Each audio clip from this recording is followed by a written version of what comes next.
Here is how to create this. Open CapCut app and create new project.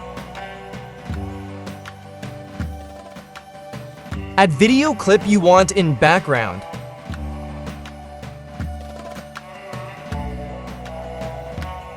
Now click Overlay.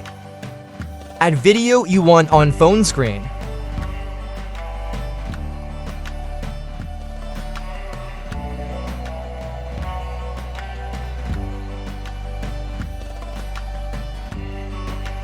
Click Animations, go to Combo,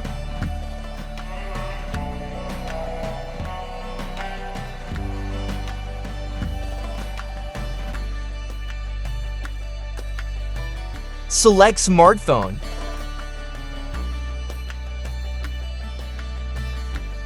And that's all, your video is now ready.